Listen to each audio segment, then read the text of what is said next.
वाहिगुरू जी का खालसा वाहिगुरू जी की फतेह। TV84 ਦੇ ਸਾਰੇ ਦਰਸ਼ਕ ਤੇ ਸਰੋਤੇ ਜਿਹੜੇ ਇਸ ਵਕਤ ਸਾਡੇ ਨਾਲ ਨਾਰਥ ਅਮਰੀਕਾ ਦੇ ਵਿੱਚੋਂ ਜੁੜੇ ਹੋਏ ਆ ਜਾਂ ਫਿਰ ਦੁਨੀਆ ਭਰ ਦੇ ਵਿੱਚੋਂ ਸੋਸ਼ਲ ਮੀਡੀਆ ਦੇ ਰਾਹੀਂ ਸਾਡੇ ਨਾਲ ਇਸ ਵਕਤ ਬਣੇ ਹੋਏ ਆ, ਉਹਨਾਂ ਸਾਰਿਆਂ ਦਾ ਮੈਂ ਅਮਰਵੀਰ ਸਿੰਘ ਅੱਜ ਇਸ ਪ੍ਰੋਗਰਾਮ ਦੇ ਵਿੱਚ ਤਹਿ ਦਿਲੋਂ ਸਵਾਗਤ ਕਰਦਾ। ਵਿਊਅਰਸ, ਅਸੀਂ ਪਿਛਲੇ ਦਿਨਾਂ ਦੇ ਵਿੱਚ ਦੇਖਿਆ ਭਾਰਤ ਦੇ ਵਿੱਚ ਜਿਹੜਾ एक unlawful activities prevention amendment bill 2019 जिहड़ा है वो लोक सभा दे विच पास किया गया। इस बिल ने कई सवाल जिहड़े ने वो खड़े कीते ने। हालांकि सरकार वालों ये कह के जिहड़ा ये बिल है वो पेश किया गया तो फिर बाद दे विच पास किया गया कि सरकार दी मंशा है कि भारत दे विच अतवाद दे उत्ते बड़े वड्डे पद्धर दे उत्ते नत्थ पाई जावे। पर ਜਿਹੜੇ ਇਸ ਬਿੱਲ ਦੇ ਵਿੱਚ ਨੁਕਤੇ ਨੇ ਕਿਤੇ ਨਾ ਕਿਤੇ ਇਹਨੂੰ ਜਿਵੇਂ ਅਸੀਂ ਪਹਿਲਾਂ ਟਾਡਾ ਦਾ ਜਾਂ ਪੋਟਾ ਦਾ ਦੇਖਦੇ ਹਾਂ ਕਿਵੇਂ ਮਿਸਯੂਜ਼ ਕੀਤਾ ਗਿਆ। Armed forces special powers act ਦੀ ਜਿਹੜੀ ਦੁਰਵਰਤੋਂ ਹੁੰਦੀ ਹੈ ਭਾਰਤ ਦੇ ਵਿੱਚ, ਜਿਹੜੇ ਇਲਜ਼ਾਮ ਲੱਗਦੇ ਨੇ ਅਥਾਰਟੀਜ਼ ਦੇ ਉੱਤੇ, ਫੌਜ ਦੇ ਉੱਤੇ, ਉਸੇ ਲੀਹ ਦੇ ਉੱਤੇ ਜਦੋਂ ਅਸੀਂ ਉਸੇ ਨਜ਼ਰੀਏ ਨਾਲ ਅਸੀਂ ਇਸ ਬਿੱਲ ਨੂੰ ਦੇਖਦੇ ਹਾਂ ਤਾਂ ਆਪੋਜੀਸ਼ਨ ਵੱਲੋਂ ਜਿਹੜੇ ਨੇ ਬੜੇ ਵੱਡੇ ਸਵਾਲ ਜਿਹੜੇ ਨੇ ਉਹ ਖੜੇ ਕੀਤੇ ਗਏ ਨੇ ਇਸ ਬਿੱਲ ਦੇ ਉੱਤੇ। ਅਸੀਂ ਇਸ ਗੱਲ ਨੂੰ ਨਕਾਰਿਆ ਨਹੀਂ ਜਾ ਸਕਦਾ। ਹੁਣੇ ਲੋਕ ਸਭਾ ਦੇ ਵਿੱਚੋਂ ਇਹ ਬਿੱਲ ਪਾਸ ਹੋ ਚੁੱਕਿਆ। ਜੇ ਰਾਜ ਸਭਾ ਦੇ ਵਿੱਚੋਂ ਵੀ ਇਸ ਬਿੱਲ ਨੂੰ ਪਾਸ ਕਰ ਦਿੱਤਾ ਜਾਂਦਾ ਹੈ ਤਾਂ ਆਉਣ ਵਾਲੇ ਸਮੇਂ ਦੇ ਵਿੱਚ ਕਿਸੇ ਵੀ ਜਥੇਬੰਦੀ ਨੂੰ ਸਰਕਾਰ ਆਪਣੇ ਲੈਵਲ ਤੇ ਬਿਨਾਂ ਕਿਸੇ ਕਾਨੂੰਨੀ ਪ੍ਰਕਿਰਿਆ ਦੇ ਵਿੱਚੋਂ ਲੰਘਾਏ, ਬਿਨਾਂ ਕਿਸੇ ਕੋਰਟ ਦੇ ਵਿੱਚ ਅਦਾਲਤ ਦੇ ਵਿੱਚ ਸਿੱਧ ਕੀਤਿਆਂ ਕਿਸੇ ਵੀ ਜਥੇਬੰਦੀ ਨੂੰ ਅੱਤਵਾਦੀ ਸੰਗਠਨ ਜਿਹੜੀ ਹੈ ਉਹ ਸਰਕਾਰ ਐਲਾਨ ਸਕੇਗੀ। ਤੇ ਕਿਸੇ ਵੀ ਬੰਦੇ ਦੇ ਉੱਤੇ, ਇੰਡੀਵਿਜੂਅਲ ਦੇ ਉੱਤੇ ਉਸ ਨੂੰ ਅੱਤਵਾਦੀ ਕਹਿ ਕੇ, ਉਸ ਨੂੰ ਟੈਰਰਿਸਟ ਕਹਿ ਕੇ ਉਸ ਦੇ ਉੱਤੇ ਪਾਬੰਦੀ ਲਾ ਸਕੇਗੀ। ਇਸ ਹੱਦ ਤੱਕ ਜਿਹੜੀਆਂ ਪਾਵਰਸ ਨੇ ਉਹ ਸਰਕਾਰ ਦੇ ਹੱਥ ਦੇ ਵਿੱਚ ਹੋਣਗੀਆਂ। ਇਹਦੇ ਵਿੱਚ ਸੂਬਾ ਸਰਕਾਰ ਦੀ ਜਿਹੜੀ ਇਨਵੋਲਵਮੈਂਟ ਆ ਉਹ ਵੀ नहीं होवेगी, बड़ी ही मनफी लैवल ते होवेगी। ते नैशनल इन्वेस्टिगेशन एजेंसी इत्थों तक जा सकेगी कि जिहड़े इंडिविजुअल्स नूं अतवादी ऐलानण तो बाद उन्हां दीयां जायदादां कुर्क करनियां, उन्हां दे रेड्स करनियां विदाउट एनी इन्वॉल्वमेंट, जिहदे विच किसी भी सूबा सरकार दी कोई भी दखलअंदाजी नहीं होवेगी। सो सीधा जिहड़ा कंट्रोल होवेगा वो केंद्र सरकार ते केंद्र दीयां एजेंसियां दा होवेगा। ਇਹਦੇ ਵਿੱਚ ਗੱਲਾਂ ਬਾਤਾਂ ਵਿਰੋਧ ਜ਼ਰੂਰ ਹੋਇਆ, ਪਰ ਲੋਕ ਸਭਾ ਦੇ ਵਿੱਚ ਜਦੋਂ ਇਹ ਬਿੱਲ ਪਾਸ ਕੀਤਾ ਗਿਆ ਤਾਂ 288 ਜਿਹੜੀਆਂ ਵੋਟਾਂ ਨੇ ਇਹਦੇ ਹੱਕ ਦੇ ਵਿੱਚ ਪਈਆਂ ਨੇ ਤੇ ਦਰਜਨ ਤੋਂ ਘੱਟ ਜਿਹੜੀਆਂ ਵੋਟਾਂ ਨੇ ਉਹ ਵਿਰੋਧ ਦੇ ਵਿੱਚ ਪਈਆਂ ਨੇ ਇਸ ਬਿੱਲ ਦੇ। ਸੋ ਜਿੱਥੇ ਬੜੇ ਵੱਡੇ ਸਵਾਲ ਉੱਠਦੇ ਨੇ ਤੇ ਇਹਦੀ ਮਿਸਯੂਜ਼, ਇਹਦੀ ਦੁਰਵਰਤੋਂ ਹੋਣ ਦੀ ਬੜੇ ਵੱਡੇ ਲੈਵਲ ਤੇ ਇੱਕ ਇਸ ਵਕਤ ਗੱਲ ਚੱਲ ਰਹੀ ਹੈ। ਸੋ ਅਸੀਂ ਜਾਣਨ ਦੀ ਕੋਸ਼ਿਸ਼ ਕਰਾਂਗੇ ਜਾਂ ਇਸ ਘੋਖਣ ਦੀ ਕੋਸ਼ਿਸ਼ ਕਰਾਂਗੇ ਅੱਜ ਦੇ ਸ਼ੋਅ ਦੇ ਵਿੱਚ ਕਿ ਜਿਹੜਾ ਇਹ ਬਿੱਲ ਪਾਸ ਕੀਤਾ ਗਿਆ ਇਹਦਾ ਅੱਤਵਾਦ ਦੇ ਨਾਲ ਕਿੰਨਾ ਸੰਬੰਧ ਹੈ ਤੇ ਇਹਦਾ ਮਿਸਯੂਜ਼ ਕਿਸ ਤਰੀਕੇ ਦੇ ਨਾਲ ਕੀਤਾ ਜਾ ਸਕਦਾ। ਸੋ ਇਸ ਸਾਰੀ ਗੱਲਬਾਤ ਦੇ ਲਈ ਅੱਜ ਸਾਡੇ ਨਾਲ ਕੈਨੇਡਾ ਤੋਂ TV84 ਦੇ ਬਿਊਰੋ ਚੀਫ ਸਰਦਾਰ ਮਨਵੀਰ ਸਿੰਘ ਸਾਡੇ ਨਾਲ ਫੋਨ ਲਾਈਨ ਤੇ ਬਣੇ ਨੇ। ਆਓ ਉਹਨਾਂ ਨਾਲ ਮਿਲ ਕੇ ਅੱਜ ਦੀ ਵਿਚਾਰ ਚਰਚਾ ਦੀ ਸ਼ੁਰੂਆਤ ਕਰਦੇ ਹਾਂ। ਮਨਵੀਰ ਸਿੰਘ ਜੀ, ਤੁਹਾਡਾ ਸਵਾਗਤ ਹੈ। ਵਾਹਿਗੁਰੂ ਜੀ ਕਾ ਖਾਲਸਾ ਵਾਹਿਗੁਰੂ ਜੀ ਕੀ ਫਤਿਹ। हाँ जी, सरदार अमरवीर सिंह जी, तुहानू और सारे दर्शकों ਨੂੰ मैं फतेह अर्ज करदा जी। वाहिगुरू जी का खालसा वाहिगुरू जी की फतेह। ਮਨਵੀਰ ਸਿੰਘ ਜੀ, ਸ਼ੁਰੂਆਤ ਕਰੀਏ ਜਿਹੜੀ ਇਹ ਬਿੱਲ ਲੈ ਕੇ ਆਉਣ ਦੀ ਗੱਲ ਹੈ। ਮਤਲਬ ਅਸੀਂ ਦੇਖਦੇ ਹਾਂ ਕਿ ਜਿਹੜੀ ਮੋਦੀ ਸਰਕਾਰ ਹੈ ਜਦੋਂ ਤੋਂ ਹੋਂਦ ਦੇ ਵਿੱਚ ਆਈ ਹੈ 2014 ਤੋਂ ਅਸੀਂ ਦੇਖਣਾ ਹੋਵੇ ਤਾਂ ਹਮੇਸ਼ਾ ਗੱਲਾਂ ਬਾਤਾਂ ਦੇ ਰਾਹੀਂ ਹੀ ਸਹੀ ਜਾਂ ਜਿਵੇਂ ਵੀ ਤੁਸੀਂ ਇਹਨੂੰ ਕਹਿਣਾ ਚਾਹੋ ਕਿ ਅੱਤਵਾਦ ਦੇ ਉੱਤੇ ਬੜਾ ਐਮਫੇਸਾਈਜ਼ ਕੀਤਾ ਜਾਂਦਾ ਹੈ। ਅੱਤਵਾਦ ਨੂੰ ਨੱਥ ਪਾਉਣ ਦੀ ਜਿਹੜੀ ਗੱਲ ਹੈ ਉਹ ਬੜੇ ਵੱਡੇ ਲੈਵਲ ਤੇ ਕੀਤੀ ਜਾਂਦੀ ਹੈ, ਪ੍ਰਚਾਰੀ ਜਾਂਦੀ ਹੈ। ਡੀਮੋਨੇਟਾਈਜੇਸ਼ਨ ਤੋਂ ਲੈ ਕੇ ਕਈ ਜਿਹੜੇ ਕਦਮ ਨੇ ਜਦੋਂ ਚੁੱਕੇ ਜਾਂਦੇ ਨੇ ਉਹਨਾਂ ਨੂੰ ਅੱਤਵਾਦ ਨੂੰ ਨਕੇਲ ਪਾਉਣ ਦੇ ਲਈ ਕਿਹਾ ਜਾਂਦਾ ਹੈ ਕਿ ਅਸੀਂ ਇਹ ਇਸ ਕਰਕੇ ਕਰ ਰਹੇ ਹਾਂ। ਸੋ ਜਿਹੜਾ ਇਹ ਬਿੱਲ ਪਾਸ ਕੀਤਾ ਗਿਆ ਤੁਸੀਂ ਕਿਵੇਂ ਦੇਖਦੇ ਹੋ, ਕਿਵੇਂ ਐਨਲਾਈਜ਼ ਕਰਦੇ ਹੋ ਤੇ ਖਾਸ ਤੌਰ ਤੇ ਜਿਹੜੀ ਇਹਦੀ ਵਿਰੋਧਤਾ ਹੋ ਰਹੀ ਹੈ, ਜਿਵੇਂ ਇਹਦਾ ਕੰਪੈਰੀਜ਼ਨ ਟਾਡਾ ਦੇ ਨਾਲ ਜਾਂ ਪੋਟਾ ਦੇ ਨਾਲ ਕੀਤਾ ਜਾ ਰਿਹਾ ਹੈ, ਤੁਸੀਂ ਕਿਵੇਂ ਦੇਖਦੇ ਹੋ? ਸਰਦਾਰ ਅਮਰਵੀਰ ਸਿੰਘ ਜੀ, ਇੱਕ ਗੱਲ ਵੱਲ ਮੈਂ ਸਭ ਤੋਂ ਪਹਿਲਾਂ ਤਾਂ ਧਿਆਨ ਦਿਵਾਉਣਾ ਚਾਹੁੰਦਾ। ਇੱਕ ਆਪਾਂ ਫੈਕਟ ਸਹੀ ਕਰੀਏ ਬਈ ਇਹ ਜਿਹੜਾ ਬਿੱਲ ਐਕਚੁਅਲੀ ਗੱਲਬਾਤ ਜਿਹੜੀ ਆ ਉਹ ਅੱਤਵਾਦ ਦੇ ਇਰਦ ਗਿਰਦ ਘੁੰਮ ਰਹੀ ਆ। ਅਸਲ ਦੇ ਵਿੱਚ ਇਸ ਤਰ੍ਹਾਂ ਦੇ ਬਿੱਲ ਪਾਸ ਕਰਨਾ ਇੱਕ ਸਰਕਾਰੀ ਅੱਤਵਾਦ ਆ ਜਿਹੜਾ ਆਪਣੇ ਮੁਲਕ ਦੇ ਘੱਟ ਗਿਣਤੀਆਂ ਦੇ ਉੱਤੇ ਇਹ ਜਿਹੜਾ ਸਰਕਾਰੀ ਅੱਤਵਾਦ ਆ ਉਹਨੂੰ ਕਾਨੂੰਨੀ ਜਿਹੜਾ ਆ ਉਹ ਰੰਗਤ ਦੇਣ ਦੀ ਜਿਹੜੀ ਕੋਸ਼ਿਸ਼ ਆ ਉਹਨੂੰ ਕਾਨੂੰਨੀ ਦਾਇਰੇ ਵਿੱਚ ਲਿਆਉਣ ਦੀ ਇਹ ਜਿਹੜੀ ਗੱਲ ਆ ਇਹਨਾਂ ਬਿੱਲਾਂ ਵੱਲੋਂ ਬਿੱਲਾਂ ਦੇ ਨਾਲ ਸਰਕਾਰ ਵੱਲੋਂ ਕੀਤੀ ਜਾ ਰਹੀ ਹੈ।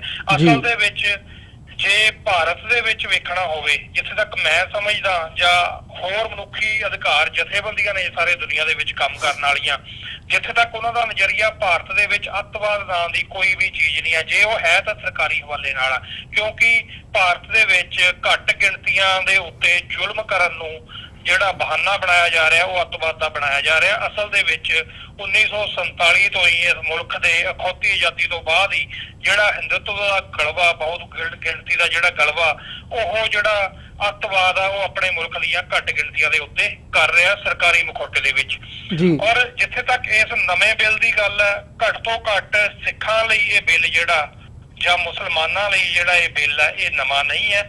ਇਸ ਤਰ੍ਹਾਂ ਦੇ ਬਿੱਲਾਂ ਦੇ ਵਿੱਚ ਜਿੱਦਾਂ ਪਹਿਲਾਂ ਟਾਡਾ ਲਗਾਇਆ ਗਿਆ, ਕਦੀ ਪੋਟਾ ਲਗਾਇਆ ਗਿਆ, ਕਦੀ ਯੂਪੀਏ, ਇਹ ਗੱਲ ਸਿਰਫ ਇੰਨੀ ਕੀ ਆ ਕਿ ਇਹ ਬਿੱਲ ਪਹਿਲਾਂ, ਇਹ ਕਾਨੂੰਨ ਜਿਹੜੇ ਪਹਿਲਾਂ ਬਣਾਏ ਜਾਂਦੇ ਨੇ, ਜਦੋਂ ਇਹ ਲੋਕਾਂ ਦੇ ਉੱਤੇ ਇੰਪਲੀਮੈਂਟ ਕੀਤੇ ਜਾਂਦੇ ਨੇ, ਲੋਕਾਂ ਤੋਂ ਮੇਰਾ ਭਾਵ ਆ ਕਿ ਘੱਟ ਗਿਣਤੀਆਂ ਦੇ ਉੱਤੇ, ਉਹ ਚਾਹੇ ਸਿੱਖ ਹੋਣ ਜਾਂ ਮੁਸਲਮਾਨ ਹੋਣ ਜਾਂ ਫਿਰ ਹੋਰ ਜਿਹੜੀਆਂ ਆਪਣੀ ਆਜ਼ਾਦੀ ਦੇ ਲਈ, ਚਾਹੇ ਉਹ ਮਾਓਵਾਦੀ ਹੋਣ, ਉਹ ਜਿਹੜੀ ਆਪਣੀ ਆਜ਼ਾਦੀ ਲਈ ਲੜ ਰਹੀਆਂ ਧਿਰਾਂ ਨੇ, ਉਹਨਾਂ ਦੇ ਉੱਤੇ ਯੂਜ਼ ਕੀਤੇ ਜਾਂਦੇ ਨੇ। ਔਰ ਜਦੋਂ ਇਹ ਜਿਹੜੇ ਬਿੱਲ ਨੇ, ਜਦੋਂ ਇਹ ਜਿਹੜੀਆਂ ਧਾਰਾਵਾਂ ਨੇ ਇਹਨਾਂ ਬਿੱਲਾਂ ਦੀਆਂ, ਜਦੋਂ ਇਹ ਨਜਾਇਜ਼ ਪਾ ਦਿੱਤੀਆਂ ਜਾਂਦੀਆਂ ਨੇ, ਜਦੋਂ ਇਹ ਫਿਰ 8-10 ਸਾਲ ਨਿਕਲ ਜਾਂਦੇ ਨੇ, ਇਹਨਾਂ ਨੂੰ ਅਪਰੂਵ ਹੁੰਦਿਆਂ ਨੇ, ਲੋਕੀ ਜਿਹੜੇ ਇਹਦੇ ਵਿਕਟਿਮ ਹੁੰਦੇ ਨੇ, ਜਦੋਂ ਬਾਇਜ਼ਤ ਬਰੀ ਹੋ ਜਾਂਦੇ ਨੇ ਅਦਾਲਤਾਂ ਦੇ ਵਿੱਚੋਂ, ਫਿਰ ਇਹਨਾਂ ਨੂੰ ਇਹ ਲੱਗਣ ਲੱਗ ਜਾਂਦਾ ਹੈ ਕਿ ਇਹ ਜਿਹੜੇ ਬਿੱਲ ਨੇ ਹੁਣ ਇਹ ਦੁਨੀਆ ਦੇ ਸਾਹਮਣੇ ਨੰਗੇ ਹੋ ਚੁੱਕੇ ਨੇ। ਫਿਰ ਉਸੇ ਚੀਜ਼ ਨੂੰ ਇੱਕ ਨਵਾਂ ਜਿਹੜਾ ਇਹ ਪਹਿਰਾਵਾ ਪਾ ਕੇ ਉਹਨਾਂ ਧਾਰਾਵਾਂ ਨੂੰ ਇੱਕ ਨਵੇਂ ਜਿਹੜੇ ਕਾਨੂੰਨ ਦੇ ਤੌਰ ਦੇ ਉੱਤੇ ਲਾਗੂ ਕਰ ਦਿੰਦੇ ਨੇ। ਜਦੋਂ ਤੱਕ ਸਾਰੀ ਦੁਨੀਆ ਨੂੰ ਪਤਾ ਲੱਗਦਾ, ਇਹਦਾ ਰੌਲਾ ਪੈਣਾ ਸ਼ੁਰੂ ਹੁੰਦਾ ਕਿ ਟਾਡਾ ਦੇ ਵਿੱਚ ਨਜਾਇਜ਼ ਹੋ ਰਿਹਾ ਜਾਂ ਪੋਟਾ ਦੇ ਵਿੱਚ ਨਜਾਇਜ਼ ਹੋ ਰਿਹਾ, ਜਾਂ ਫਿਰ ਜਿਹੜਾ ਅਨਲਾਫੁਲ ਐਕਟੀਵਿਟੀ ਬਿੱਲ ਹੈ ਇਹਦੇ ਵਿੱਚ ਜਿਹੜਾ ਇਹ ਲੋਕਾਂ ਦੇ ਨਾਲ ਨਜਾਇਜ਼ ਕੀਤੀ ਜਾ ਰਹੀ ਹੈ, ਉਦੋਂ ਤੱਕ ਇਹ ਉਸ ਬਿੱਲ ਨੂੰ ਮੱਧਮ ਪਾ ਕੇ ਇੱਕ ਨਵੇਂ ਰੂਪ ਦੇ ਵਿੱਚ ਪੇਸ਼ ਕਰ ਦਿੰਦੇ ਨੇ। ਟਾਰਗੇਟ ਸਿਰਫ ਇਹਨਾਂ ਦਾ ਇੰਨਾ ਹੀ ਹੈ ਕਿ ਇਹ ਜਿਹੜਾ ਇਨਸਾਫ ਪਸੰਦ ਲੋਕ ਨੇ ਉਹਨਾਂ ਨੂੰ ਜਿਹੜਾ ਇਸ ਦਾ ਸ਼ਿਕਾਰ ਬਣਾਇਆ ਜਾਵੇ, ਔਰ ਬਖੂਬੀ ਆਪਣਾ ਕੰਮ ਕਰ ਰਹੇ ਨੇ। ਇਸ ਦੀ ਇੱਕ ਤਾਜ਼ਾ ਮਿਸਾਲ ਕੱਲ ਹੀ ਇੱਕ ਅਲੀ ਭੱਟ ਨਾਮ ਦਾ ਜਿਹੜਾ ਸ਼ਖਸ ਹੈ, ਜਿਹੜਾ ਮਾਸੂਮ ਬੰਦਾ ਵਿਚਾਰਾ ਕਸ਼ਮੀਰ ਦਾ ਰਹਿਣ ਵਾਲਾ, ਉਹਨੂੰ 23 ਸਾਲ ਪਹਿਲਾਂ ਇੱਕ ਬਿੱਲ ਦੇ ਇਸ ਟਾਡਾ ਦੇ ਐਕਟ ਜਾਂ ਪੋਟਾ ਦੇ ਅਧੀਨ ਉਹਨੂੰ ਗ੍ਰਿਫਤਾਰ ਕੀਤਾ ਗਿਆ।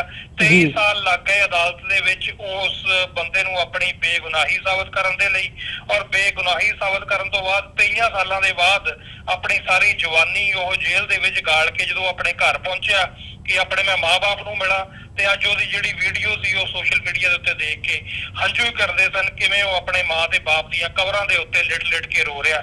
ਸੋ ਇਸ ਤਰ੍ਹਾਂ ਦਾ ਜਿਹੜਾ ਕਾਨੂੰਨ ਹੈ, ਕਾਲੇ ਕਾਨੂੰਨ ਹੈ, ਇਹ ਭਾਰਤ ਦੇ ਵਿੱਚ ਘੱਟ ਗਿਣਤੀਆਂ ਨੂੰ ਦਬਾਉਣ ਦੇ ਲਈ ਹਮੇਸ਼ਾ ਤੋਂ ਜਿਹੜੇ ਆ ਇਹ ਹੋਂਦ ਦੇ ਵਿੱਚ ਲਿਆਂਦੇ ਗਏ ਨੇ। ਔਰ ਜਦ ਤੱਕ ਇੱਥੇ ਕੋਈ ਇਸ ਦਾ ਪੱਕਾ ਇੰਤਜ਼ਾਮ ਨਹੀਂ ਹੁੰਦਾ, ਹਰੇਕ ਫਿਰਕਾ ਜਿਹੜਾ ਵੀ ਖਿੱਤਾ ਆਪਣੀ ਆਜ਼ਾਦੀ ਦੇ ਲਈ ਜੂਝ ਰਿਹਾ, ਜਦ ਤੱਕ ਉਹਨਾਂ ਨੂੰ ਆਜ਼ਾਦੀ ਨਹੀਂ ਮਿਲਦੀ, ਇਸ ਤਰ੍ਹਾਂ ਦਾ ਜਿਹੜਾ ਸਰਕਾਰੀ ਅੱਤਵਾਦ ਹੈ ਇਹ ਕਾਨੂੰਨੀ ਦਾਇਰੇ ਦੇ ਵਿੱਚ ਲੋਕਾਂ ਨੂੰ, ਜਿਹੜਾ ਕਾਨੂੰਨੀ ਅੱਤਵਾਦ ਹੈ ਜਿਹੜਾ ਇਹ ਲੋਕਾਂ ਤੇ ਹੁੰਦਾ ਰਹੇਗਾ। ਜੀ ਮਨਵੀਰ ਸਿੰਘ ਜੀ, ਇੱਕ ਹੋਰ ਵੀ ਜਿਹੜਾ ਇੱਕ ਖਤਰਨਾਕ ਨੁਕਤਾ ਮੈਂ ਕਹੂੰਗਾ ਇਸ ਬਿੱਲ ਦੇ ਵਿੱਚ ਜੋ ਸਾਡੇ ਸਾਹਮਣੇ ਆਇਆ ਜਾਂ ਜੋ ਪ੍ਰਚਾਰਿਆ ਵੀ ਜਾ ਰਿਹਾ ਉਹ ਇਹ ਹੈ ਵੀ ਜਿੱਥੇ ਕਿਸੇ ਜਥੇਬੰਦੀ ਤੇ ਪਾਬੰਦੀ ਲਾਉਣ ਦੀ ਗੱਲ ਹੁੰਦੀ ਹੈ ਉਹ ਪਹਿਲਾਂ ਵੀ ਦੇਖਣ ਦੇ ਵਿੱਚ ਰਹੀ ਹੈ, ਪਰ ਕਿਸੇ ਇੰਡੀਵਿਜੂਅਲ ਨੂੰ ਨਿਸ਼ਾਨਾ ਬਣਾਉਣਾ, ਉਹਨੂੰ ਅੱਤਵਾਦੀ ਕਹਿ ਕੇ ਉਹਦੇ ਤੇ ਪਾਬੰਦੀ ਲਾਉਣੀ, ਤੇ ਫਿਰ ਜਦੋਂ ਅਸੀਂ ਦੇਖਿਆ ਕਿ ਦਹਿਸ਼ਤਗਰਦ ਐਲਾਨ ਦਿੱਤਾ ਜਾਣਾ ਇਸ ਬਿੱਲ ਦੇ ਥੱਲੇ, ਇਹਦਾ ਵੀ ਇੱਕ ਪ੍ਰੋਵੀਜ਼ਨ ਹੈ ਇਸ ਬਿੱਲ ਦੇ ਵਿੱਚ। ਸੋ ਆਉਣ ਵਾਲੇ ਸਮੇਂ ਦੇ ਵਿੱਚ ਜੇ ਅਜਿਹਾ ਹੁੰਦਾ ਤਾਂ ਕਿਸੇ ਵੀ ਇੰਡੀਵਿਜੂਅਲ ਨੂੰ ਵਿਦਆਊਟ ਐਨੀ ਟਰਾਇਲ, ਬਿਨਾਂ ਕਿਸੇ ਕੋਰਟ ਦੇ ਵਿੱਚ ਕੋਈ ਪ੍ਰੂਵ ਕੀਤਿਆਂ, ਬਿਨਾਂ ਕੋਈ ਕੇਸ ਪ੍ਰੈਜ਼ੈਂਟ ਕੀਤਿਆਂ, ਬਿਨਾਂ ਲੋਕਾਂ ਨੂੰ ਦੱਸਿਆਂ, ਕਿਸੇ ਨੂੰ ਵੀ ਜਿਹੜਾ ਹੈ ਇਸ ਬਿੱਲ ਦੀਆਂ ਧਾਰਾਵਾਂ ਦੇ ਥੱਲੇ ਅੱਤਵਾਦੀ ਜਿਹੜਾ ਹੈ ਉਹ ਐਲਾਨਿਆ ਜਾ ਸਕਦਾ ਹੈ। ਤੇ ਜਦੋਂ ਇਸ ਗੱਲ ਦੇ ਉੱਤੇ ਵਿਰੋਧਤਾ ਹੋਈ ਹੈ, ਉਹ ਲੋਕ ਸਭਾ ਦੇ ਵਿੱਚ ਹੋਵੇ ਜਾਂ ਮੀਡੀਆ ਦੇ ਵਿੱਚ ਹੋਵੇ, ਤਾਂ ਅਮਿਤ ਸ਼ਾਹ ਜਿਹੜੇ ਕਿ ਬੀਜੇਪੀ ਦੇ ਇਸ ਵਕਤ ਕਰਤੇ ਧਰਤਿਆਂ ਦੇ ਵਿੱਚੋਂ ਨੇ, ਉਹਨਾਂ ਦਾ ਕਹਿਣਾ ਹੈ ਕਿ ਇੱਦਾਂ ਦਾ ਜਿਹੜਾ ਕਾਨੂੰਨ ਹੈ ਇਹ ਯੂਰਪ ਦੇ ਵਿੱਚ, ਅਮਰੀਕਾ ਦੇ ਵਿੱਚ, ਇਜ਼ਰਾਈਲ ਦੇ ਵਿੱਚ, ਹੋਰ ਮੁਲਕਾਂ ਦੇ ਵਿੱਚ ਵੀ ਜਿਹੜੇ ਨੇ ਉਹ ਮੌਜੂਦ ਨੇ। ਤੁਸੀਂ ਕਿਵੇਂ ਦੇਖਦੇ ਹੋ ਇਹਨੂੰ, ਤੇ ਅਮਿਤ ਸ਼ਾਹ ਦੇ ਜਵਾਬ ਬਾਰੇ ਕੀ ਕਹਿਣਾ ਚਾਹੋਗੇ? ਜੀ ਦੇਖੋ ਅਮਰਵੀਰ ਸਿੰਘ ਜੀ, ਜਿੱਥੇ ਤੱਕ ਤਾਂ ਇਹ ਇੰਡੀਵਿਜੂਅਲ ਨੂੰ ਅੱਤਵਾਦ ਜਿਹੜਾ ਇਹ ਅੱਤਵਾਦੀ ਡਿਕਲੇਅਰ ਕਰਨ ਦੀ ਗੱਲ ਹੈ, ਇਹ ਸਿੱਖਾਂ ਦੇ ਨਾਲ ਤਾਂ ਹਮੇਸ਼ਾ ਹੀ ਹੁੰਦਾ ਆ ਰਿਹਾ। ਇਹਦੀਆਂ ਤਾਜ਼ਾ ਮਿਸਾਲਾਂ ਇਸ ਬਿੱਲ ਦੀ ਜਿਹੜੀ ਗੱਲਬਾਤ ਹੈ ਇਹ ਤਾਂ ਹੁਣ ਹੋ ਰਹੀ ਹੈ, ਪਰ ਜੱਗੀ ਜੋਲ ਨੂੰ 2 ਸਾਲ ਹੋ ਗਏ ਆ, ਆਪਣੇ ਸਾਹਮਣੇ ਆ ਕਿਵੇਂ ਉਸ ਦੀ ਮੀਡੀਆ ਟ੍ਰਾਇਲ ਕੀਤੀ ਜਾ ਰਹੀ ਹੈ ਹਰ ਦਿਨ। ਭਾਰਤ ਦੇ ਮੀਡੀਆ ਵੱਲੋਂ ਬਿਨਾਂ ਕਿਸੇ ਕਨਵਿਕਸ਼ਨ ਦੇ ਉਹਨੂੰ ਲਗਾਤਾਰ ਅੱਤਵਾਦੀ ਕਿਹਾ ਜਾ ਰਿਹਾ। ਭਾਈ ਪਰਮਜੀਤ ਸਿੰਘ ਪੰਮਾ, ਕੋਈ ਉਹਨਾਂ ਦਾ ਉੱਥੇ ਕ੍ਰਿਮੀਨਲ ਰੈਕਟ ਨਹੀਂ, ਉਹਨਾਂ ਨੂੰ ਐਕਸਟ੍ਰਾਡਾਈਟ ਕਰਨ ਦੀ ਕੋਸ਼ਿਸ਼ਾਂ ਜਿਹੜੀਆਂ ਇਹਨਾਂ ਨੇ ਪੁਰਤਗਾਲ ਤੱਕ ਕੀਤੀਆਂ। ਸੋ ਇਹ ਸਿੱਖਾਂ ਦੇ ਲਈ ਤਾਂ ਬੜੀ ਦੇਰ ਤੋਂ ਆ। ਹਾਂ, ਇਹ ਸਿਰਫ ਫਰਕ ਇੰਨਾ ਕੁ ਪਿਆ ਕਿ ਪਹਿਲਾਂ ਇਹ ਲੁਕ ਛਿਪ ਕੇ ਕਰਦੇ ਸੀਗੇ, ਹੁਣ ਇਹਨਾਂ ਨੇ ਸ਼ਰੇਆਮ ਕਾਨੂੰਨ ਦੇ ਵਿੱਚ ਲਿਖ ਕੇ ਕਰਨਾ ਸ਼ੁਰੂ ਕਰ ਦਿੱਤਾ। ਫਰਕ ਸਿਰਫ ਇੰਨਾ ਪਿਆ, ਜਿੱਥੇ ਤੱਕ ਵਿਰੋਧਤਾ ਦਾ ਸਵਾਲ ਹੈ, ਜਿਹੜੀਆਂ ਤਾਂ ਕੌਮਾਂ ਇਸ ਬਿੱਲ ਦੇ ਨਾਲ, ਚਾਹੇ ਉਹ ਦਲਿਤ ਭਾਈਚਾਰਾ ਹੋਵੇ, ਮੁਸਲਮਾਨ ਭਾਈਚਾਰਾ ਹੋਵੇ ਜਾਂ ਸਿੱਖ ਭਾਈਚਾਰਾ ਹੋਵੇ, ਜਿੱਥੇ ਤੱਕ ਤਾਂ ਉਹ ਇਫੈਕਟ ਹੋਣਗੇ ਉਹਦੇ ਬਾਰੇ ਤਾਂ ਹਾਹਾਕਾਰ ਜ਼ਰੂਰ ਮਚਾ ਰਹੇ ਨੇ, ਉਹ ਜ਼ਰੂਰ ਇਸ ਬਿੱਲ ਦੀ ਵਿਰੋਧਤਾ ਕਰ ਰਹੇ ਨੇ। ਪਰ ਜਿੱਥੇ ਤੱਕ ਤੁਸੀਂ ਪਾਰਲੀਮੈਂਟ ਦਾ ਜਾਂ ਆਪੋਜੀਸ਼ਨ ਦਾ ਇਹਦੇ 'ਚ ਗੱਲ ਕੀਤੀ ਹੈ, ਮੈਂ ਇਹਦੇ ਨਾਲ ਬਿਲਕੁਲ ਐਗਰੀ ਨਹੀਂ, ਕਿਉਂਕਿ ਜਦੋਂ ਇਸ ਬਿੱਲ ਨੂੰ ਜਿਹੜਾ ਉੱਥੇ ਮਨਜ਼ੂਰੀ ਦੇ ਲਈ ਪੇਸ਼ ਕੀਤਾ ਗਿਆ, ਸਿਰਫ 8 ਵੋਟਾਂ ਇਹਦੇ ਜਿਹੜੀਆਂ ਖਿਲਾਫ ਪਈਆਂ, ਬਾਕੀ ਸਾਰੀਆਂ ਦੀਆਂ ਸਾਰੀਆਂ ਵੋਟਾਂ ਇਹਦੇ ਹੱਕ 'ਚ ਪਈਆਂ। ਸੋ ਇਹ ਜਿਹੜਾ ਕਾਂਗਰਸ ਹੋਵੇ ਜਾਂ ਹੋਰ ਸੱਜੀਆਂ ਖੱਬੀਆਂ ਪਾਰਟੀਆਂ ਹੋਣ, ਇਹ ਸਿਰਫ ਮਗਰਮੱਛ ਦੇ ਜਿਹੜੇ ਹੰਝੂ ਨੇ ਉਹ ਘੇਰ ਰਹੀਆਂ ਨੇ। ਇਹਨਾਂ ਦੀ ਸਹਿਮਤੀ ਪੂਰੀ ਇਹਦੇ ਨਾਲ ਹੈ, ਕਿਉਂਕਿ ਬੀਜੇਪੀ ਨੇ ਹੁਣ ਕੀਤਾ, ਜਦੋਂ ਟਾਡਾ ਦੇ ਪੋਟਾ ਬਣਿਆ ਉਹ ਕਾਂਗਰਸ ਨੇ ਕੀਤਾ ਸੀ ਔਰ ਕਾਂਗਰਸ ਦੀਆਂ ਭਾਈਵਾਲ ਪਾਰਟੀਆਂ ਨੇ ਕੀਤਾ ਸੀ। ਸੋ ਇਹ ਜਿਹੜਾ ਸਰਕਾਰੀ ਅੱਤਵਾਦ ਆ, ਇਹਨੂੰ ਕਾਨੂੰਨੀ ਜਮਾ ਬਣਾਉਣ ਦੇ ਲਈ ਇਹ ਕੋਸ਼ਿਸ਼ ਹੈ। ਇਹਦੇ ਲਈ ਇਹ ਸਾਰਾ ਹੀ ਜਿਹੜਾ ਹਿੰਦੂਤਵਾ ਲਾਣਾ ਇਹ ਇਕੱਠਾ ਖੜਾ ਜੀ। ਤੇ ਇਹਦੇ ਵਿੱਚ ਜਿਹੜੇ ਪੋਲੀਟੀਸ਼ੀਅਨਸ ਨੇ ਉਹਨਾਂ ਵੱਲੋਂ ਬਾਹਰਲੇ ਮੁਲਕਾਂ ਦੇ ਨਾਲ ਕੰਪੈਰੀਜ਼ਨ ਕਰਕੇ ਭਾਰਤ ਦਾ ਵੀ ਜੀ, ਅਮਰੀਕਾ ਦੇ ਵਿੱਚ, ਯੂਰਪ ਦੇ ਵਿੱਚ, ਬਾਕੀ ਮੁਲਕਾਂ ਦੇ ਵਿੱਚ ਵੀ ਇਦਾਂ ਦੇ ਕਾਨੂੰਨ ਨੇ, ਇਹ ਜਿਹੜੀ ਜਸਟੀਫਿਕੇਸ਼ਨ ਹੈ ਬਾਹਰਲੇ ਮੁਲਕਾਂ ਦੇ ਨਾਲ ਕੰਪੈਰੀਜ਼ਨ ਕਰਕੇ, ਇਹਨੂੰ ਕਿਵੇਂ ਦੇਖਦੇ ਹੋ? ਬਿਲਕੁਲ ਕੋਰਾ ਝੂਠ ਹੈ ਜੀ, ਇਹ ਉਸੇ ਤਰ੍ਹਾਂ ਝੂਠ ਹੈ ਜਿਸੇ ਤਰ੍ਹਾਂ ਹੁਣ ਮੋਦੀ ਦਾ ਜਿਹੜਾ ਵਿਵਾਦਗ੍ਰਸਤ ਬਿਆਨ ਆ, ਜਿਹੜਾ ਟਰੰਪ ਸਾਹਿਬ ਨੂੰ ਵਿਚੋਲਗੀ ਦੇ ਲਈ ਕਿਹਾ ਗਿਆ, ਉਹਨੂੰ ਨਕਾਰਿਆ ਜਾ ਰਿਹਾ। ਉਸੇ ਤਰ੍ਹਾਂ ਦਾ ਕੋਰਾ ਝੂਠ ਇੱਕ ਇਹ ਵੀ ਹੈ। ਬਾਹਰਲੇ ਕਿਸੇ ਵੀ ਮੁਲਕ ਦੇ ਵਿੱਚ ਹਿਊਮਨ ਰਾਈਟ ਦੀ, ਇੱਕ ਹਿਊਮਨ ਬੀਇੰਗ ਦੀ ਜਿੰਨੀ ਵੈਲਿਊ ਹੈ, ਉਹ ਜਿਹੜੀ ਆ ਉਹ ਸ਼ਬਦਾਂ 'ਚ ਬਿਆਨ ਨਹੀਂ ਕੀਤੀ ਜਾ ਸਕਦੀ। ਇਹ ਜਿਹੜੇ ਸਾਡੇ ਦਰਸ਼ਕ ਬਾਹਰ ਬੈਠੇ ਨੇ ਉਹ ਸਭ ਸੁਣ ਰਹੇ ਨੇ, ਉਹਨਾਂ ਨੂੰ ਸਭ ਪਤਾ ਜੋ ਇੱਥੇ ਸਾਡੇ ਰਾਈਟਸ ਨੇ ਇੱਕ ਹਿਊਮਨ ਬੀਇੰਗ ਦੇ।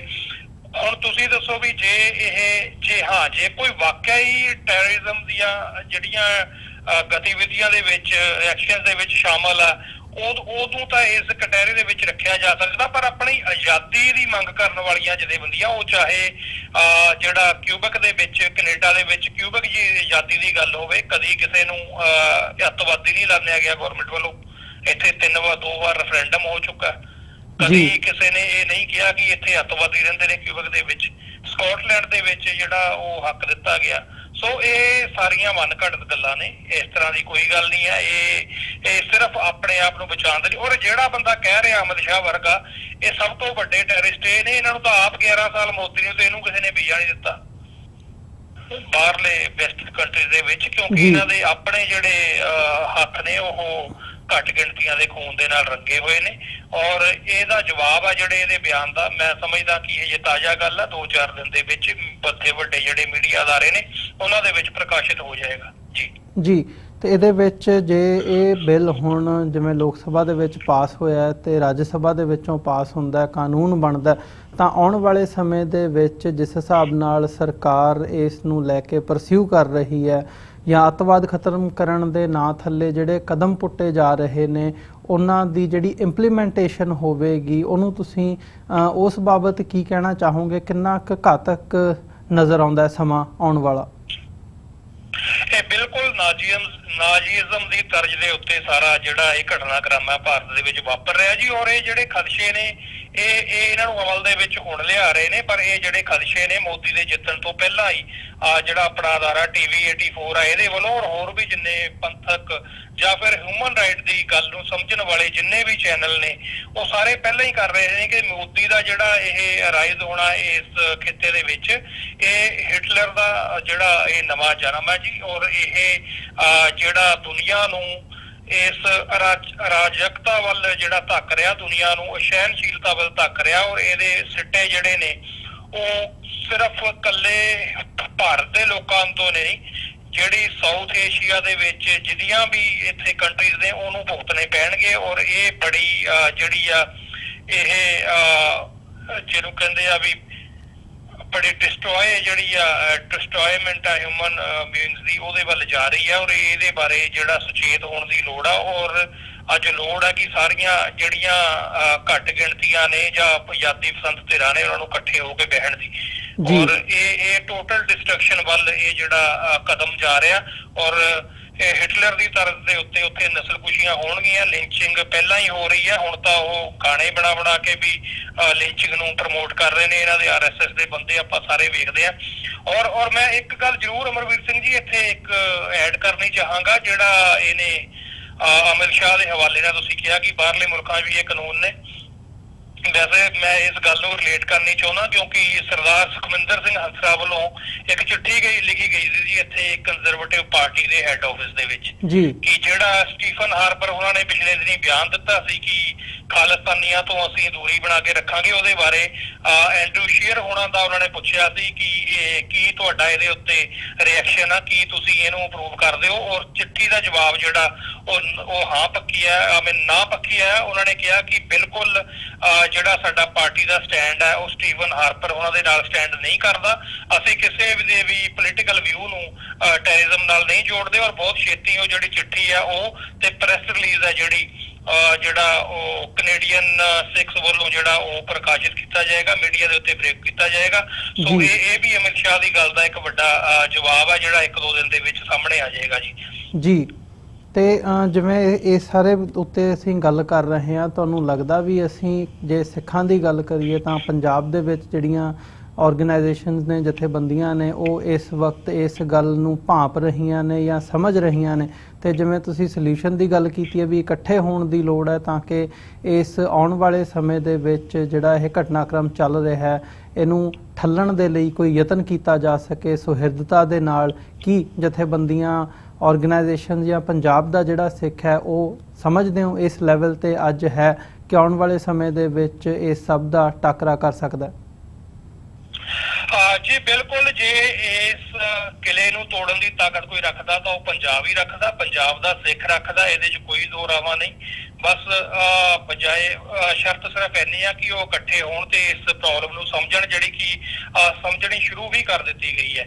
ਇਹ ਸਬੂਤ ਹੈ ਪਿਛਲੇ ਕੁਝ ਸਮੇਂ ਤੋਂ ਜਿਹੜੀਆਂ ਪੰਥਕ ਧਿਰਾਂ ਨੇ ਪੰਜਾਬ ਦੀਆਂ, ਉਹਨਾਂ ਦੀ ਆਪਸ ਦੇ ਵਿੱਚ ਜਿਹੜੀ ਸਾਂਝ ਹੈ ਉਹ ਉੱਭਰ ਕੇ ਸਾਹਮਣੇ ਆਈ ਹੈ। ਚਾਹੇ ਉਹ 6 ਜੂਨ ਦੇ ਪ੍ਰੋਗਰਾਮ ਹੋਣ ਜਾਂ ਬੀਤੇ ਕੱਲ ਹੀ ਇੱਕ ਬਹੁਤ ਵੱਡੀ ਮੀਟਿੰਗ ਜਿਹੜੀ ਹੈ ਉਹ ਚੰਡੀਗੜ੍ਹ ਦੇ ਵਿੱਚ ਹੋਈ ਹੈ, ਜਿਹਦੇ ਵਿੱਚ ਮੇਨ ਧਿਰਾਂ ਸ਼੍ਰੋਮਣੀ ਅਕਾਲੀ ਦਲ ਅੰਮ੍ਰਿਤਸਰ, ਦਲ ਖਾਲਸਾ ਤੇ ਯੂਨਾਈਟਿਡ ਅਕਾਲੀ ਦਲ ਜਿਹੜੀਆਂ ਨੇ, ਉਹਨਾਂ ਦੇ ਇਲਾਵਾ ਹੋਰ ਵੀ ਕਈ ਕਿਸਾਨ ਜਥੇਬੰਦੀਆਂ ਦੇ ਜਾਂ ਹੋਰ ਹਿਊਮਨ ਰਾਈਟ ਐਕਟਿਵਿਸਟ ਜਿਹੜੇ ਨੇ ਉਹ ਪਹੁੰਚੇ ਚੰਡੀਗੜ੍ਹ ਦੇ ਕਿਸਾਨ ਭਵਨ ਦੇ ਵਿੱਚ। ਉਹਦੇ ਵਿੱਚ ਇਸ ਬਿੱਲ ਦੇ ਉੱਤੇ ਗੱਲ ਕੀਤੀ ਗਈ। ਔਰ ਇਸ ਤੋਂ ਇਲਾਵਾ ਜਿਹੜੀ CBI ਨੇ ਬਰਗਾੜੀ ਦੇ ਸਾਰੇ ਮਾਮਲੇ ਦੀ ਕਲੋਜ਼ਰ ਰਿਪੋਰਟ ਜਿਹੜੀ ਆ ਫਾਈਲ ਕਰ ਦਿੱਤੀ, ਉਹਦੇ ਤੇ ਜਾਂ ਫਿਰ ਪੁਲਿਸ ਵੱਲੋਂ ਝੂਠੇ ਪੁਲਿਸ ਮੁਕਾਬਲੇ ਦੇ ਵਿੱਚ ਜਿਹੜੇ ਪੁਲਿਸ ਅਫਸਰ ਉਹ 22-23 ਸਾਲ ਦੀ 25 ਸਾਲ ਦੀ ਮਿਹਨਤ ਦੇ ਬਾਅਦ ਜੇਲ੍ਹਾਂ ਦੇ ਵਿੱਚ ਗਏ ਸਨ, ਉਹ ਦੋਸ਼ੀ ਪਾਏ ਗਏ ਸਨ ਇੱਕ ਸਿੱਖ ਨੌਜਵਾਨ ਨੂੰ ਝੂਠੇ ਮੁਕਾਬਲੇ ਵਿੱਚ ਮਾਰਨ ਦੇ, ਉਹਨਾਂ ਨੂੰ ਜਿਹੜੀ ਬੇਲ ਗ੍ਰਾਂਟ ਕਰ ਦਿੱਤੀ ਗਈ ਆ ਉਹਦੇ ਬਾਰੇ। ਔਰ ਉਸ ਤੋਂ ਇਲਾਵਾ ਪੰਜਾਬ ਦੇ ਪਾੜੀਆਂ ਬਾਰੇ ਹੋਰ ਕੋਈ ਅਮਰਵੀਰ ਸਿੰਘ ਜੀ ਚਾਰਾ ਵੀ ਨਹੀਂ ਰਹਿ ਜਾਂਦਾ। ਅਸੀਂ ਕੱਲੇ ਕਦੋਂ ਤੱਕ ਟੱਕਰਾਂ ਮਾਰਾਂਗੇ ਕੰਧ ਦੇ ਵਿੱਚ। ਇਹ ਇੱਕ ਚੰਗੀ ਪਹਿਲ ਹੈ ਜਿਹੜੀ ਇਹਨਾਂ ਜਥੇਬੰਦੀਆਂ ਵੱਲੋਂ ਕੀਤੀ ਗਈ ਹੈ। ਔਰ ਉਹਦੇ ਵਿੱਚ ਮੈਂ ਚੇਚੇ ਤੌਰ ਤੇ ਦੱਸਣਾ ਚਾਹਾਂਗਾ ਕਿ ਸਿੱਖਸ ਫॉर ਜਸਟਿਸ ਦੇ ਉੱਤੇ ਜਿਹੜਾ ਬੈਨ ਲੱਗਾ ਉਹਦੀ ਜਿਹੜੀ ਮੁਖਾਲਫਤ ਉਹ ਵੀ ਖੁੱਲ ਕੇ ਸਾਹਮਣੇ ਆਈ ਹੈ ਉਸ ਮੀਟਿੰਗ ਦੇ ਵਿੱਚ। ਸਰਦਾਰ ਸਿਮਰਨਜੀਤ ਸਿੰਘ ਮਾਨ ਹੋਣਾ ਨੇ ਵੀ ਉਹਦੀ ਵਿਰੋਧਤਾ ਕੀਤੀ ਹੈ ਕਿ ਇਹ ਹਿਊਮਨ ਰਾਈਟ ਦੇ ਉੱਤੇ ਘਾਣ ਹੈ, ਸਿੱਖਾਂ ਦੇ ਹੱਕਾਂ ਦੇ ਉੱਤੇ ਘਾਣ ਹੈ, ਕਿਉਂਕਿ ਇਨਸਾਫ ਪਸੰਦ ਜਥੇਬੰਦੀ ਹੈ। ਸਿੱਖਸ ਫॉर ਜਸਟਿਸ ਜਿਹੜੀ ਰੈਫਰੈਂਡਮ ਰਾਹੀਂ ਪੰਜਾਬ ਦੀ ਆਜ਼ਾਦੀ ਚਾਹੁੰਦੀ ਹੈ, ਉਹਦੇ ਉੱਤੇ ਵੀ ਜਿਹੜੀ ਪਾਬੰਦੀ ਲਾਣਾ ਇਹ ਵੀ ਜਿਹੜਾ ਉਹ ਇਹ ਮਨੁੱਖੀ ਅਧਿਕਾਰਾਂ ਦੀ ਔਰ ਭਾਰਤੀ ਕਾਨੂੰਨ ਦੀ ਵੀ ਉਲੰਘਣਾ ਕਰਦਾ। ਔਰ ਇਸ ਸਾਰੇ ਦੇ ਵਿੱਚ ਇੱਕ ਗੱਲ ਜ਼ਰੂਰ ਸਮਝੀ ਆਈ ਹੈ, ਜਿਹੜੀ ਸਿੱਖਾਂ ਨੇ ਗੱਲ ਸਮਝਣੀ ਸ਼ੁਰੂ ਕੀਤੀ ਹੈ, ਇਹਨੂੰ ਜਿੰਨੀ ਜਲਦੀ ਇੰਪਲੀਮੈਂਟ ਕਰ ਲੈਣ ਉਨਾ ਚੰਗਾ ਹੋਏਗਾ, ਕਿਉਂਕਿ ਇੱਕ ਮਾਹੌਲ ਜਿਹੜਾ ਪੰਜਾਬ ਦੇ ਵਿੱਚ ਹਮੇਸ਼ਾ ਰਹਿੰਦਾ। ਇਹ ਜਿਹੜੀਆਂ ਸਥਾਪਤ ਧਿਰਾਂ ਨੇ ਇਹਨਾਂ ਦੇ ਖਿਲਾਫ ਬਸ ਪ੍ਰੋਬਲਮ ਜਿਹੜੀ ਆ ਉਹ ਸਾਡੀਆਂ ਧਿਰਾਂ ਵੱਲੋਂ ਜਿਹੜਾ ਲੀਵਰ ਨਹੀਂ ਹੋਣਾ, ਉਹ ਕਾਰਨ ਉਹਦੇ ਕਈ ਤਰ੍ਹਾਂ ਦੇ ਹੋ ਸਕਦੇ ਨੇ, ਪਰ ਹੁਣ ਇਕੱਠਿਆਂ ਹੋਏ ਬਿਨਾਂ ਨਹੀਂ ਸਰਨਾ। ਇਹ ਗੱਲ ਸਾਰਿਆਂ ਦੀ ਸਮਝ ਦੇ ਵਿੱਚ ਬੈਠ ਰਹੀ ਹੈ। ਇਸ ਤੋਂ ਬਗੈਰ ਹੋਰ ਕੋਈ ਸਰਵਾਈਵਲ ਦਾ ਉੱਥੇ ਰਸਤਾ ਨਹੀਂ। ਉੱਥੇ ਨਸ਼ਿਆਂ ਦੇ ਨਾਲ ਜਿਹੜੀ ਨਸਲਕੁਸ਼ੀ ਕੀਤੀ ਜਾ ਰਹੀ ਹੈ ਉਹਦੇ ਬਾਰੇ ਵੀ ਸਾਰੇ ਬਖੂਬੀ ਜਾਣਦੇ ਨੇ।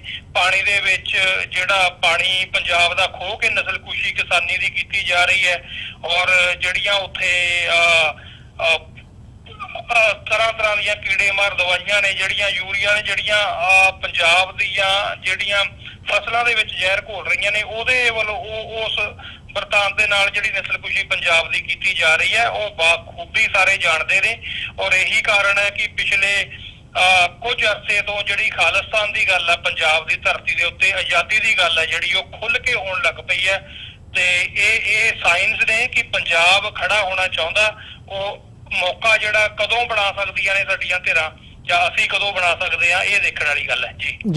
ਜਿਵੇਂ ਤੁਸੀਂ ਅਖੀਰ ਦੇ ਵਿੱਚ ਜਿਹੜਾ ਇਹ ਪੁਆਇੰਟ ਰੇਜ਼ ਕੀਤਾ ਹੈ, ਜਿਹੜਾ ਪਿਛਲੇ ਦਿਨਾਂ ਦੇ ਵਿੱਚ ਅਸੀਂ ਇੱਕ ਮੈਂ ਵੱਡੀ ਉਦਾਹਰਣ ਕਹੂੰਗਾ ਸਾਡੇ ਸਾਹਮਣੇ ਆਈ ਹੈ ਕਿ 1993 ਦੇ ਵਿੱਚ ਜਿਹੜਾ ਝੂਠੇ ਪੁਲਿਸ ਮੁਕਾਬਲੇ ਦੇ ਵਿੱਚ ਸਿੱਖ ਨੌਜਵਾਨ ਦਾ ਕਤਲ ਹੋਇਆ ਸੀ, CBI ਦੀ ਅਦਾਲਤ ਵੱਲੋਂ ਦੋਸ਼ੀ ਪੁਲਿਸ ਵਾਲਿਆਂ ਨੂੰ ਜਿਹੜਾ ਹੈ ਉਹ ਦੋਸ਼ੀ ਮੰਨਿਆ ਜਾਂਦਾ ਹੈ, ਉਹਨਾਂ ਨੂੰ ਸਜ਼ਾ ਦਿੱਤੀ ਜਾਂਦੀ ਹੈ। ਤੇ ਹੁਣ ਉਹਨਾਂ ਦੀ ਸਜ਼ਾ ਪੂਰੀ ਹੋਣੀ ਤਾਂ ਇੱਕ ਪਾਸੇ ਉਹਨਾਂ ਨੂੰ ਜਿਹੜਾ ਹੈ ਮੁੱਢਲੇ ਸਾਲਾਂ ਦੇ ਵਿੱਚ ਹੀ ਪੰਜਾਬ ਦੇ ਗਵਰਨਰ ਵੱਲੋਂ ਜਿਹੜੀ ਹੈ ਰეკਮੈਂਡੇਸ਼ਨ ਕਰਕੇ ਫਿਰ ਚੀਫ ਮਿਨਿਸਟਰ ਪੰਜਾਬ ਦੇ ਵੱਲੋਂ ਜਿਹੜੀ ਹੈ ਉਹਨਾਂ ਨੂੰ ਬਾਇਜ਼ਤ ਬਰੀ ਕਰ ਦਿੱਤਾ ਜਾਂਦਾ, ਜੇਲ੍ਹ ਦੇ ਵਿੱਚੋਂ ਛੱਡ ਦਿੱਤਾ ਜਾਂਦਾ। ਇਹਦੀ ਵਿਰੋਧਤਾ ਵੀ ਹੋਈ ਹੈ, ਪਰ ਮਤਲਬ ਜਿੱਥੇ ਸਿਸਟਮ ਕੰਮ ਵੀ ਕਰਦਾ, ਜਿਹੜੇ ਕੇਸ ਦੇ ਵਿੱਚ ਸਵਾਲ ਇਹ ਉੱਠਦਾ ਹੈ, ਸਿਸਟਮ ਕੰਮ ਵੀ ਕਰਦਾ ਜਿਹੜੇ ਕੇਸ ਦੇ ਵਿੱਚ ਉੱਥੇ ਸਜ਼ਾ ਹੁੰਦੀ ਵੀ ਹੈ ਦੋਸ਼ੀਆਂ ਨੂੰ, ਦੋਸ਼ੀ ਪੁਲਿਸ ਵਾਲਿਆਂ ਨੂੰ, ਤੇ ਉੱਥੇ ਵੀ ਜੇ ਇਹ ਹਾਲਾਤ ਨੇ ਕਿ ਜਿਹੜੀ ਐਡਮਿਨਿਸਟ੍ਰੇਸ਼ਨ ਹੈ ਉਹਨਾਂ ਦੇ ਵੱਲੋਂ ਦਬਾਅ ਪਾ ਕੇ ਕਾਨੂੰਨੀ ਹੱਥਕੰਡਿਆਂ ਨੂੰ ਵਰਤ ਕੇ ਉਹਨਾਂ ਨੂੰ ਛੱਡ ਦਿੱਤਾ ਜਾਂਦਾ ਹੈ, ਤੇ ਉੱਥੇ ਫਿਰ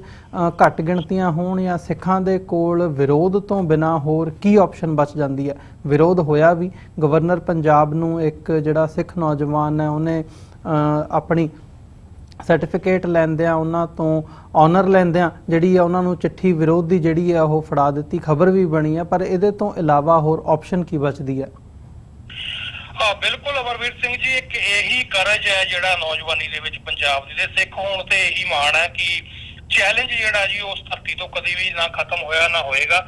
ਬਸ ਲੋੜ ਹੈ ਕਿ ਇਕਮੁੱਠ ਹੋਣ ਦੀ, ਉਸ ਚੈਲੰਜ ਨੂੰ ਜਿਹੜਾ ਕਲੈਕਟਿਵ ਕਰਨ ਦੀ, ਇਹ ਜਿਹੜੀ ਲੋੜ ਹੈ, ਜਿੱਦਣ ਅਸੀਂ ਇਹ ਲੋੜ ਪੂਰੀ ਕਰ ਲਈ ਔਰ ਸਾਡੇ ਕੋਲ ਮੈਂ ਸਮਝਦਾ ਹੋਰ ਕੋਈ ਰਾਹ ਵੀ ਨਹੀਂ ਬਚਦਾ, ਕਿਉਂਕਿ ਪੰਜਾਬ ਦੇ ਵਿੱਚ ਹੀ ਨਹੀਂ ਸਾਰੇ ਇੰਡੀਆ ਦੇ ਵਿੱਚ ਵੀ ਮੇਰਾ ਖਿਆਲ ਹੈ ਕਿ ਚਾਹੇ ਕਿਸੇ ਵੀ ਪਾਰਟੀ ਦੇ ਨਾਲ ਸੰਬੰਧਿਤ ਜਿਹੜੇ CM ਜਾਂ PM ਹੋਣ, ਉਹ ਜਿਹੜੇ ਨੇ ਜਾਂ MP ਹੋਣ, MLA ਹੋਣ, ਉਹ ਸਿੱਧੇ ਤੌਰ ਤੇ BJP ਦੇ ਅੰਡਰ ਕੰਮ ਕਰ ਰਹੇ ਨੇ। ਇੱਕ ਮਮਤਾ ਬੈਨਰਜੀ ਜਾਂ ਮਾਇਆਵਤੀ ਵਰਗੀਆਂ ਜਿਹੜੀਆਂ ਸ਼ਖਸੀਅਤਾਂ ਨੇ, ਉਹਨਾਂ ਤੋਂ ਇਲਾਵਾ ਜੇ ਦੇਖਣਾ ਹੋਵੇ ਇੱਕ ਦੋ ਵਜ੍ਹਾ ਹੈ ਜਿਹੜੀਆਂ ਉਹਨਾਂ ਦੇ ਖਿਲਾਫ ਬੋਲਦੀਆਂ ਨੇ, ਪਰ ਉਹਨਾਂ ਤੋਂ ਇਲਾਵਾ ਇਹਦੀ ਵੱਡੀ ਮਿਸਾਲ ਪੰਜਾਬ ਦਾ ਮੁੱਖ ਮੰਤਰੀ ਕੈਪਟਨ ਅਮਰਿੰਦਰ ਸਿੰਘ ਹੈ। ਉਹ ਭਾਵੇਂ ਕਾਂਗਰਸ ਦਾ ਮੁੱਖ ਮੰਤਰੀ ਹੈ, ਪਰ ਉਹ ਜਿਹੜੀ ਗਾਈਡਲਾਈਨ ਹੈ ਜਿਹੜੀ ਉਹਦੀ, ਜਿਹੜੀਆਂ ਉਹ ਡਾਇਰੈਕਸ਼ਨਸ ਲੈਂਦਾ, ਜਿਹੜੀ ਰਿਪੋਰਟਿੰਗ ਕਰਦਾ, ਉਹ ਸਿੱਧੀ ਮੋਦੀ ਨੂੰ ਜਾਂ ਅਮਿਤ ਸ਼ਾਹ ਨੂੰ ਕਰਦਾ। ਔਰ ਇਹ ਜਿਹੜੇ ਕੁਹਾੜੀਆਂ ਦੇ ਦਸਤੇ ਨੇ, ਇਹ ਜਿਹੜੀ ਵੱਡੀ ਸਮੱਸਿਆ ਨੇ। ਤੋ ਖੈਰ ਇਹ ਹਮੇਸ਼ਾ ਰਹੇ ਨੇ, ਅੱਗੇ ਵੀ ਰਹਿਣੇ ਨੇ, ਪਰ ਲੋੜ ਹੈ ਕਿ ਜਿਹੜਾ ਪੰਜਾਬ ਨੂੰ, ਸਿਰਫ ਪੰਜਾਬ ਨੂੰ ਨਹੀਂ, ਮੈਂ ਕਹਾਂਗਾ ਕਿ ਭਾਰਤ ਭਰ ਦੇ ਵਿੱਚ ਪੰਜਾਬ ਤੋਂ ਇਲਾਵਾ ਹੋਰ ਵੀ ਭਾਰਤ ਦੀਆਂ ਜਿਹੜੀਆਂ, ਪੰਜਾਬ ਤਾਂ ਖੈਰ ਭਾਰਤ ਦਾ ਹਿੱਸਾ ਨਹੀਂ ਹੈ, ਪਰ ਭਾਰਤ ਦੇ ਹਿੱਸੇ ਵਿੱਚ ਰਹਿੰਦੀਆਂ ਹੋਰ ਸਟੇਟਾਂ ਦੇ ਜਿਹੜੀਆਂ ਘੱਟ ਗਿਣਤੀਆਂ ਨੇ, ਉਹ ਚਾਹੇ ਦਲਿਤ ਭਾਰਾ ਹੋਵੇ ਅਖੌਤੀ, ਜਾਂ ਫਿਰ ਉਹ ਕਿਸੇ ਹੋਰ ਜਿਹੜੀ ਆਪਣੀ ਵੱਖਰੀ ਲੜਾਈ ਲੜ ਰਹੀਆਂ ਨੇ, ਇਹ ਲੋੜ ਹੈ ਉਹਨਾਂ ਨੂੰ ਇਕੱਠੇ ਹੋ ਕੇ ਲੜਨ ਦੀ, ਤਾਂ ਕਿ ਇਹ ਜਿਹੜਾ ਇਹਨਾਂ ਦਾ ਹਿੰਦੂਤਵ ਦਾ ਰੱਥ ਹੈ ਉਹ ਰੋਕਿਆ ਜਾ ਸਕੇ ਜੀ। ਸੋ ਮਨਵੀਰ ਸਿੰਘ ਜੀ, ਤੁਹਾਡਾ ਬਹੁਤ ਬਹੁਤ ਧੰਨਵਾਦ, ਤੁਸੀਂ ਆਪਣਾ ਸਮਾਂ ਕੱਢ ਕੇ ਸਾਡੇ ਨਾਲ ਵਿਚਾਰਾਂ ਦੀ ਸਾਂਝ ਪਾਈ ਹੈ। ਅੱਜ ਦੇ ਸ਼ੋਅ ਦੇ ਵਿੱਚ ਇੱਥੇ ਹੀ ਇਜਾਜ਼ਤ ਚਾਹਾਂਗੇ ਜੀ। ਫਤਿਹ ਦੀ ਸਾਂਝ ਪਾਈ ਅੰਤ ਦੇ ਵਿੱਚ। ਵਾਹਿਗੁਰੂ ਜੀ ਕਾ ਖਾਲਸਾ, ਵਾਹਿਗੁਰੂ ਜੀ ਕੀ ਫਤਿਹ। ਵਾਹਿਗੁਰੂ ਜੀ ਕੀ ਫਤਿਹ। ਵਿਊਅਰਸ, ਉਮੀਦ ਕਰਦੇ ਹਾਂ ਅੱਜ ਦੀ ਜਿਹੜੀ ਸਾਡੀ ਇਹ ਗੱਲਬਾਤ ਸੀ, ਵਿਚਾਰ ਚਰਚਾ ਸੀ, ਜਿਹੜਾ ਇਹ ਅਨਲੌਫੁਲ ਪ੍ਰੀਵੈਂਸ਼ਨ ਐਕਟੀਵਿਟੀਜ਼ ਦੇ ਥੱਲੇ ਜਿਹੜਾ ਅਮੈਂਡਮੈਂਟ ਬਿੱਲ ਹੈ ਉਹ ਲਿਆਂਦਾ ਗਿਆ, ਲੋਕ ਸਭਾ ਦੇ ਵਿੱਚ ਪਾਸ ਕੀਤਾ ਗਿਆ, ਇਹਨੂੰ ਖਾਸ ਤੌਰ ਤੇ ਦੇਖਣ ਦੀ ਕੋਸ਼ਿਸ਼ ਕੀਤੀ ਹੈ ਕਿ ਕਿਵੇਂ ਇਹਦਾ ਜਿਹੜਾ ਮਿਸਯੂਜ਼ ਹੈ ਉਹ ਕੀਤਾ ਜਾਂਦਾ ਰਿਹਾ ਇੱਦਾਂ ਦੇ ਬਿੱਲਸ ਦਾ, ਇੱਦਾਂ ਦੇ ਕਾਨੂੰਨਾਂ ਦਾ, ਤੇ ਆਉਣ ਵਾਲੇ ਸਮੇਂ ਦੇ ਵਿੱਚ ਜਿਹੜੇ ਹਾਲਾਤ ਹੈਗੇ ਆ ਉਹ ਕਿੱਦਾਂ ਦੇ ਹੋ ਸਕਦੇ ਆ। ਉਮੀਦ ਕਰਦੇ ਹਾਂ ਅੱਜ ਦੀ ਇਹ ਸਾਡੀ ਗੱਲਬਾਤ ਤੁਹਾਨੂੰ ਜ਼ਰੂਰ ਪਸੰਦ ਆਈ ਹੋਵੇਗੀ। ਸੋ ਜਾਂਦੇ ਜਾਂਦੇ ਤੁਹਾਡੇ ਚਰਨਾਂ ਦੇ ਵਿੱਚ ਬੇਨਤੀ ਵੀ ਕਰਦੇ ਹਾਂ, TVT4 ਨੂੰ ਅੱਗੇ ਵਧਾਉਣ ਦੇ ਲਈ ਸਾਨੂੰ ਤੁਹਾਡੀ ਸਹਾਇਤਾ ਦੀ ਲੋੜ ਹੈ। TVT4 ਨੂੰ ਡੋਨੇਟ ਕਰਨ ਦੇ ਲਈ ਤੁਸੀਂ ਸਾਡੀ ਵੈਬਸਾਈਟ www.tv84.tv ਤੇ ਜਾ ਕੇ ਸਾਨੂੰ ਡੋਨੇਟ ਕਰ ਸਕਦੇ ਹੋ ਤੇ ਮੰਥਲੀ ਡੋਨੇਸ਼ਨਸ ਦੇ ਲਈ ਪਲੇਜ ਕਰ ਸਕਦੇ ਹੋ। ਜੇ ਚੈੱਕ ਰਾਹੀਂ ਡੋਨੇਸ਼ਨਸ ਭੇਜਣੀਆਂ ਚਾਹੁੰਦੇ ਹੋ ਤਾਂ TV84 ਦੇ ਨਾਂ ਦਾ ਚੈੱਕ ਬਣਾ ਕੇ ਤੁਸੀਂ ਸਾਨੂੰ ਸਾਡੇ ਐਡਰੈਸ ਤੇ ਮੇਲ ਕਰ ਸਕਦੇ ਹੋ 3601 37th ਐਵਨਿਊ ਲੌਂਗ ਆਈਲੈਂਡ ਸਿਟੀ ਨਿਊਯਾਰਕ 11101 ਵੈਬਸਾਈਟ ਇੱਕ ਵਾਰ ਫਿਰ ਦੱਸ ਦਿਆਂ www.tv84.tv। ਇਸੇ ਦੇ ਨਾਲ ਵਿਊਅਰਸ ਅੱਜ ਦੇ ਪ੍ਰੋਗਰਾਮ ਦੇ ਵਿੱਚ ਇੱਥੇ ਹੀ ਤੁਹਾਡੇ ਕੋਲੋਂ ਇਜਾਜ਼ਤ ਚਾਹਾਂਗੇ। ਦੁਬਾਰਾ ਫਿਰ ਕੱਲ ਨੂੰ ਤੁਹਾਡੇ ਨਾਲ ਮੁਲਾਕਾਤ ਹੋਵੇਗੀ। ਤਦ ਤੱਕ ਲਈ ਇਜਾਜ਼ਤ ਦਿਓ ਜੀ। ਵਾਹਿਗੁਰੂ ਜੀ ਕਾ ਖਾਲਸਾ, ਵਾਹਿਗੁਰੂ ਜੀ ਕੀ ਫਤਿਹ।